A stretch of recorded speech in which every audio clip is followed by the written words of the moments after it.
स्वागत है आप सभी का एनएफ न्यूज पर। मैं हूं आपके साथ रोहित। तमिलनाडु में अगले साल चुनाव हैं, लेकिन अभी से ही चुनाव प्रचार शुरू हो चुका है। एआईएडीएमके और बीजेपी की नजदीकियां जिस तरीके से बढ़ी, उसके बाद अब एआईएडीएमके एक अलग खेल खेल रही है। वो कह रही है एनडीए तो यहां पर जीतेगी ही जीतेगी, मतलब हमारा गठबंधन जीतेगा। हालांकि सरकार एआईएडीएमके अकेले बनाएगी। पलानीस्वामी ने चुनाव प्रचार भी शुरू कर दिया है। तो गठबंधन भी है, सरकार अकेले बनेगी। ये कौन सी राजनीति हो रही है तमिलनाडु पे? इसी पर चर्चा करेंगे। मेरे साथ हैं वरिष्ठ पत्रकार पंकज प्रसून। बहुत बहुत स्वागत है पंकज जी।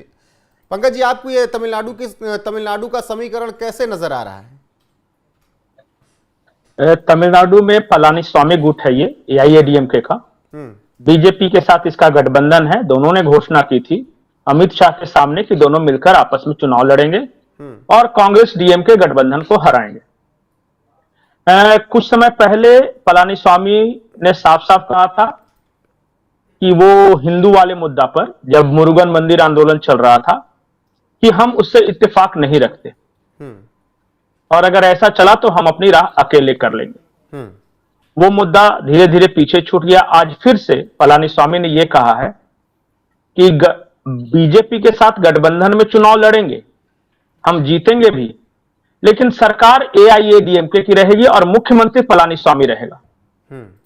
और यह साफ साफ उन्होंने प्रेस के सामने कहा है जी। इतना ही नहीं, उन्होंने यह भी कहा कि इस बारे में बीजेपी के साथ बातचीत हो गई है कि लीड करेगा एआईएडीएमके ही और मुख्यमंत्री पलानीस्वामी रहेंगे। इसलिए किसी तरह का कोई कंफ्यूजन है तो वो दूर कर ले। और उन्होंने ये कहा कि बीजेपी आलाकमान के साथ भी यही हमारा जो बात हुआ था, यही समझौता हुआ था। ये तो खबर है। अब अंदर की खबर यह है कि एआईएडीएमके और बीजेपी के बीच गठबंधन तो हो गया है, लेकिन बीजेपी वहां हिंदुत्व की राजनीति कर रही है और एआईएडीएमके को ऐसा लगता है कि अगर बीजेपी की यही राजनीति आगे बढ़ती रही तो हमें मुस्लिम वोटों का नुकसान हो जाएगा, या वैसे वोट जो कि हिंदुत्व का समर्थन नहीं करते, जैसे द्रविडियन वोट है। एक बात जान जाइए, तमिलनाडु में एक बहुत बड़ा तबका उत्तर भारत के हिंदुत्व के राजनीति को पसंद नहीं करता है। यही पलानीस्वामी का डर है। पलानीस्वामी को लगता है कि बीजेपी जिस तरह हिंदी, हिंदुत्व आदि की बात कर रही है, इसका उसे नुकसान न उठाना पड़े, इसलिए वो बीच बीच में ऐसे बयान देते रहते हैं। यह उनकी राजनीतिक मजबूरी है।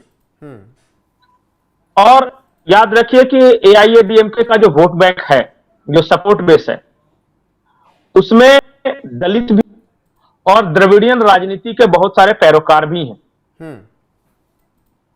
अब जब भी इस तरह की बात आएगी, देखिए तमिलनाडु में हमेशा से रहा है, जब कांग्रेस और डीएमके का गठबंधन रहता था और जब कांग्रेस केंद्र की सत्ता में थी, कांग्रेस का चरित्र राष्ट्रवादी हुआ करता था, उस वक्त भी जो द्रविडियन पार्टियां हैं वो कांग्रेस के खिलाफ वहां राजनीतिक बिगुल फूंकते रहती थी। एक दिल्ली की राजनीति और तमिलनाडु की राजनीति एक तरह से समझिए कि कॉन्ट्राडिक्शन है। वहां पेरियार के मूवमेंट के बाद और द्रविडियन मूवमेंट के बाद भाषा को लेकर, हिंदुत्व को लेकर, वो तो ये कहते हैं कि भाई हम जो हैं वो उत्तर भारत वाले हिंदुत्व को मानते ही नहीं, हमारा ये तमिल संस्कृति है, द्रविडियन कल्चर है। ये अलग बात है कि भारत में सबसे ज्यादा मंदिर अगर किसी राज्य में है तो वो तमिलनाडु में है, लेकिन वहां की राजनीति मंदिरों से नहीं है। लेकिन फिर ऐसे गठबंधन में बीजेपी क्यों रहना चाहिए पंकज जी, जहां पर देखिए उसकी वैल्यू ना हो? हर जगह तो वो लीड करते हैं। नहीं, देखिए क्या होता है ना कि अगर पार्टी, अगर सब कुछ एक ही रहता तो फिर एक ही पार्टी नहीं रहती। पार्टी अलग इसलिए है ना कि दोनों में अंतर है। अच्छा, भारतीय जनता पार्टी अकाली दल के साथ सरकार बनाई। अकाली दल कट्टर सिख आंदोलन से उपजी पार्टी थी, लेकिन हिंदुत्व और सिख विचारधारा आपस में मिलकर उन्होंने पंजाब चलाया ना।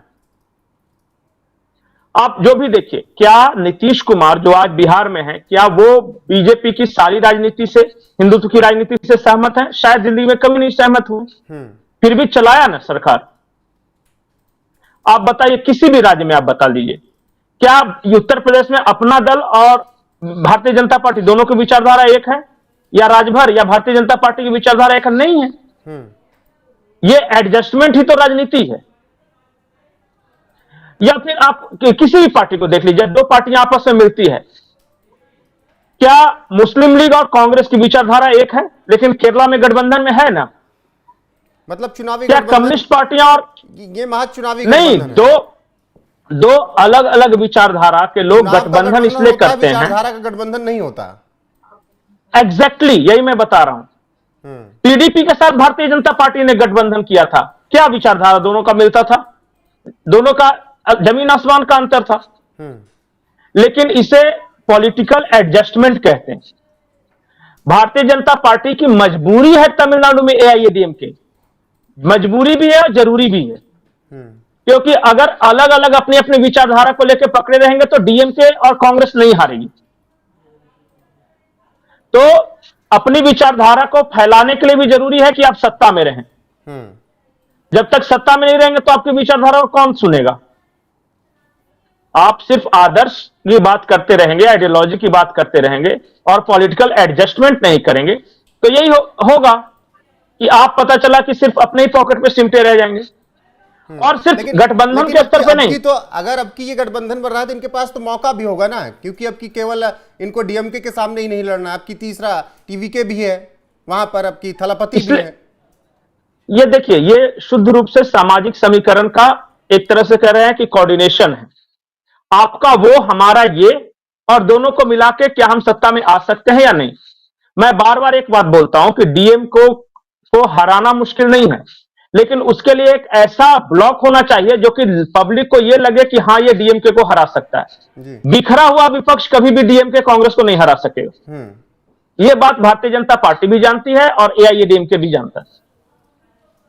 तो अगर आप किसी भी पार्टी में देख लीजिए। अब एक चीज और है, मैं आपको बता रहा हूं महत्वपूर्ण, सिर्फ पार्टी के स्तर पे गठबंधन नहीं है, पार्टियां भी अपने आइडियोलॉजी को विस्तार देते रहती है। जैसे आज से 15 साल 20 साल पहले बीजेपी ब्राह्मण बनिया की पार्टी कही जाती थी, लेकिन आज वो ओबीसी और दलितों की पार्टी हुई या नहीं हुई? तो इसने भी अपना विस्तार किया है। समाज के अलग अलग वर्गों में अगर आपकी पार्टी का विस्तार नहीं हुआ तो आपकी पार्टी बढ़ेगी कैसे?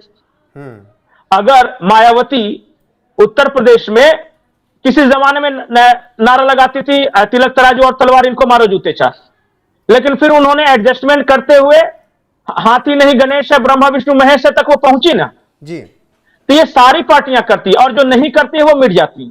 जैसे कम्युनिस्ट पार्टियां, उन्होंने विचारधारा के नाम पे पॉलिटिकल एडजस्टमेंट नहीं किया और इसलिए देखिए उनकी क्या स्थिति है। तो इसे व्यवहारिकता कहते हैं। ठीक है, तो यही व्यवहारिकता बीजेपी दिखाएगी। वो मान लेगी कि चलिए पलानीस्वामी ही सब कुछ है, वही लीड करें, हम उनका सपोर्ट करेंगे। इसी पर इसमें चुनाव 2026 में होने जा रहा है एनडीए गठबंधन। नहीं, इसमें विवाद कहां है? ये तो अमित शाह ने जब प्रेस कॉन्फ्रेंस किया था पलानीस्वामी के साथ तो उसी वक्त ये क्लियर कर दिया था कि ये चेहरे होंगे। नहीं, और इसलिए तो जब बीजेपी के तमिलनाडु के वो बड़े चेहरे, उनकी भी तो महत्वाकांक्षाएं होंगी ना। देखिए, तो महत्वाकांक्षा रहना और व्यवहारिकता में आपकी ताकत होना, दोनों में फर्क है ना। महत्वाकांक्षा तो चिराग पासवान की भी है मुख्यमंत्री बनने की, लेकिन क्या उस हद तक वो सीट ला पाएंगे या नहीं ला पाएंगे, इस बात पे ही सब कुछ निर्भर करेगा ना। आप 5 सीट लाकर मुख्यमंत्री नहीं बन सकते ना बिहार में, या 10 सीट या 20 सीट लाकर, या इवन 40 सीट लाकर। उसके लिए आपको एक पावरफुल ब्लॉक तो होना ही पड़ेगा, और यही राजनीतिक एडजस्टमेंट है। क्या इच्छा जीतन राम मांझी की या उपेंद्र कुशवाहा की नहीं है कि मुख्यमंत्री बने? ये होता ही है। जो राजनीति कर रहे हैं उन सबकी इच्छा होती है। और लालू यादव के शब्दों में उन्होंने तो लोकसभा में खड़े होकर कहा था कि इच्छा तो मेरी भी प्रधानमंत्री बनने की है, लेकिन सिर्फ इच्छा होने से क्या होता है? ये व्यवहारिकता भी तो देखना होगा ना। मैं तो हर पार्टी को बोल रहा हूं, और तमिलनाडु में इस बात को लेकर तो कोई दो राय नहीं है कि बीजेपी ने प्रेस कॉन्फ्रेंस में ये साफ साफ कहा है कि पलानीस्वामी लीड करेंगे और वो मुख्यमंत्री कैंडिडेट रहेंगे। और पलानीस्वामी का अन्नामलई के साथ जो एडजस्टमेंट का विवाद था कि अन्नामलई अपनी आइडियोलॉजी पे थे, वो अपनी आइडियोलॉजी, तो उन्हीं को तो हटाने के लिए अन्नामलई को पीछे किया गया है। बिल्कुल, मतलब बीजेपी ने अपनी स्ट्रेटजी कर ली है, तभी पलानीस्वामी इस तरीके के बयान भी देते नजर आ रहे हैं और उन्होंने चुनाव प्रचार भी शुरू कर दिया है, क्योंकि तमिलनाडु दोनों दलों ने एडजस्टमेंट किया है। दोनों दलों ने के ही अगर लीड करेगी तो वहां पर तभी एनडीए मजबूत हो सकती है, क्योंकि बाकी राज्यों की तरह वहां पर स्थितियां नहीं हैं कि हिंदुत्व की राजनीति पर आप वहां पर वोट ले सकें या सीटें जीत सकें। बाकी क्या होगा? अच्छा, एक बार बताइए किस राज्य में एडजस्टमेंट किस पार्टी ने नहीं किया है? क्या जनता दल सेकुलर और बीजेपी ने कर्नाटक में नहीं एडजस्टमेंट किया? दोनों की आइडियोलॉजी सेम है। कौन सा ऐसा राज्य बता दीजिए कि कांग्रेस हो या बीजेपी ने अपने से इतर आइडियोलॉजी वाले दलों के साथ नहीं लिया है? तो ये तो राजनीति है ना, ये तो चलता रहेगा। ठीक है। अच्छा, क्या तेजस्वी यादव और सहनी दोनों की विचारधारा एक है, या कांग्रेस की विचारधारा और आरजेडी की एक है? अगर सब कुछ एक होता तो फिर एक पार्टी होते, अलग अलग पार्टी क्यों होती? चुनाव लड़ना है तो चुनावी गठबंधन करना पड़ेगा, विचारधाराओं का गठबंधन नहीं होता है चुनाव में, इसीलिए तमिलनाडु में यह स्थिति नजर आ रही है। फिलहाल आगे क्या कुछ बदलेगा, क्योंकि अभी चुनाव लंबा है, तो बहुत कुछ अभी बदलाव नजर आएंगे, बहुत उतार चढ़ाव देखने को मिलेंगे, बहुत बयानबाजियां आएंगी। उन सब पर अपडेट आपको मिलती रहेगी। पंकज, जुड़ने के लिए बहुत बहुत शुक्रिया। बाकी बने रहिए हमारे साथ लगातार। नमस्कार।